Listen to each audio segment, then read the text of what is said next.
All right, it's good vibes time. Debbie Cox DeNova is with us right now. And Debbie, how are you? I'm doing well. How are you doing? All right, how to truly belong. Yes.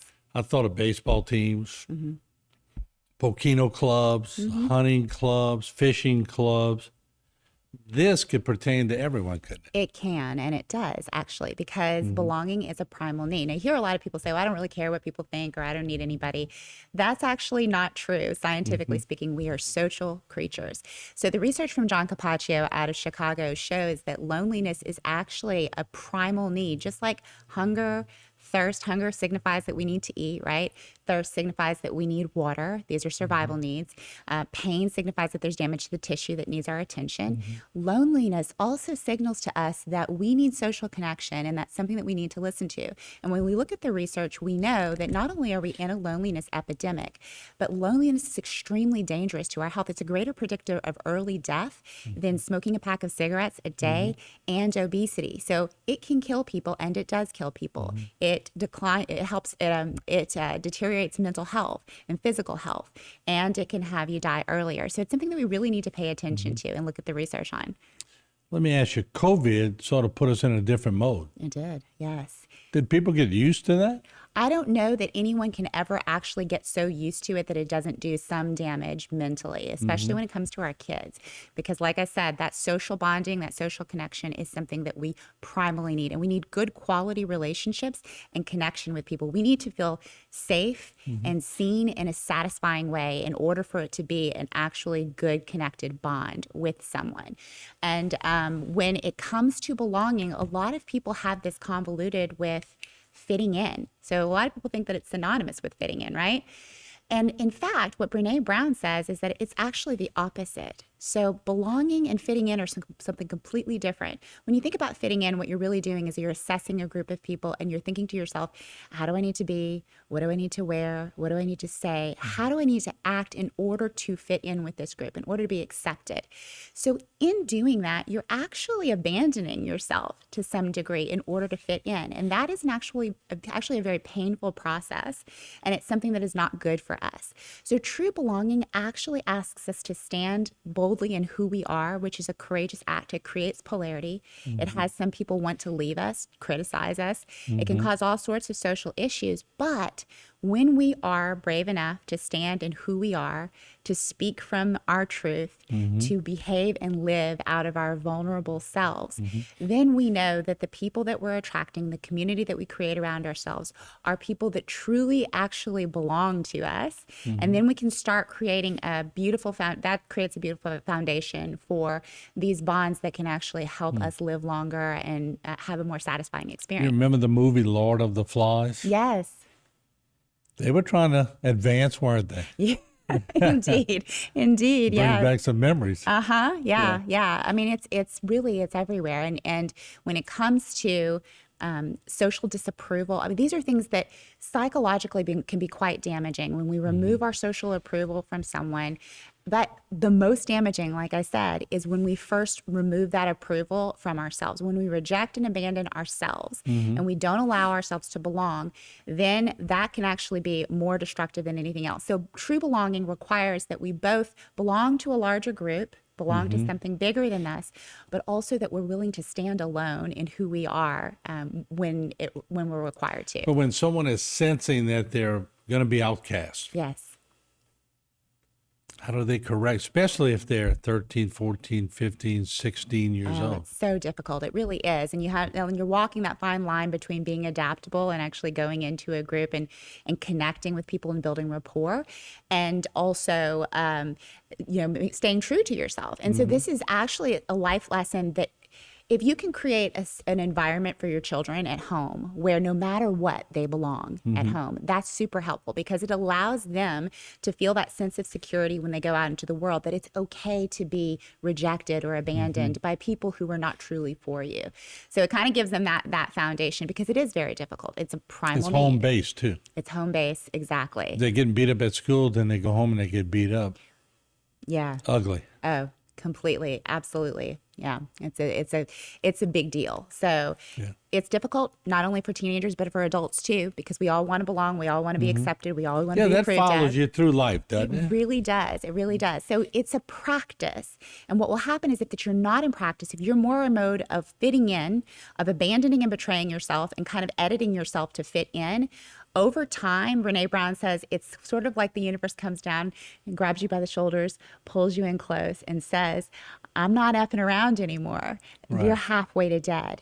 This armor that you've been using to protect yourself is actually keeping you from your best self, keeping you from using the gifts that you have, that you came here with. Be true to yourself. Be true to yourself. And and so people call that a midlife crisis, but really what it can be is this beautiful unfolding into your own vulnerability, into who you truly are. When do people, with about 50 seconds left, we'll come back. When do people normally recognize? It's usually but late 30s into their 60s. So that time where we call it the midlife crisis, where someone wakes up and goes, wait a second. And they handle it one of two ways. Some people will double down and just go around with their, cheeks clenched, she says, and basically spread pain, because it's easier to spread pain, to offset it, than to feel it. And then there are those people who approach it with curiosity, which is a great thing for self-development, self-realization.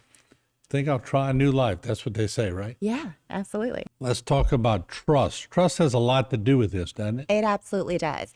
Once you've been in practice of standing in who you are and going out there, it's scary at first, and actually practice being who you are and being abandoned by people who are not for you. It's really hard for you after that to go into abandoning yourself to fit in. It becomes much more painful, which is a gift. So once you start to live that way and you start cultivating a community of people around yourself that you can actually trust, right? But trust is kind of a foggy word. Like, what exactly does that mean? Brene Brown breaks it down into 7 elements. So it's the anatomy of trust, and it forms the acronym BRAVING. Okay, so the first letter, braving. Okay. Yeah, so the first letter is boundaries. So being clear about what's okay and what's not okay. Finding out what the boundaries are, setting clear boundaries, but also finding out the boundaries of other people. R is for reliability, doing what you say that you're going to do. Now, this requires that we not overcommit and underdeliver out of a bid for worthiness, right? So reliability. A is for accountability. So you're holding other people accountable, but you're also not creating, blaming or creating back channels for yourself as well. The V is for the vault, which is the opposite end of confidentiality. So knowing that even though someone doesn't gossip about you, doesn't share your secrets with other people, what can damage the trust is if they're actually bringing someone else's stories to you on a continuous basis and sharing them with you as sort of a currency for connectivity. People do that, right? But because if they're talking about them, they're talking about you. It does. So it damages the trust. Even if you're telling me that you're not sharing my stories with someone else, if you're using other people's stories that don't belong to you for currency to connect with me, that damages the trust as well. Okay. Then there is I, integrity. And integrity is really choosing what is right over what's fast, fun, and easy. We live in a culture now where people just don't want to do the hard thing, right? They like fast, they like fun, they like easy. Integrity is about doing what's right over fast, fun, and easy. Then there is non-judgment. Okay, can I ask for help without you judging me? Can I be seen? And am I safe to be seen for who I am in a satisfying way? Okay. And then finally, there's generosity. What happens when something goes sideways is am I assuming positive intent out of the other person? Because absent of data, the mind creates stories, right? So if something happens and I'm disappointed in some way, generosity is holding positive intent, assuming positive intent about the other person, finding out what happened, having a conversation before I launch into anger. And all of those things form the word braving.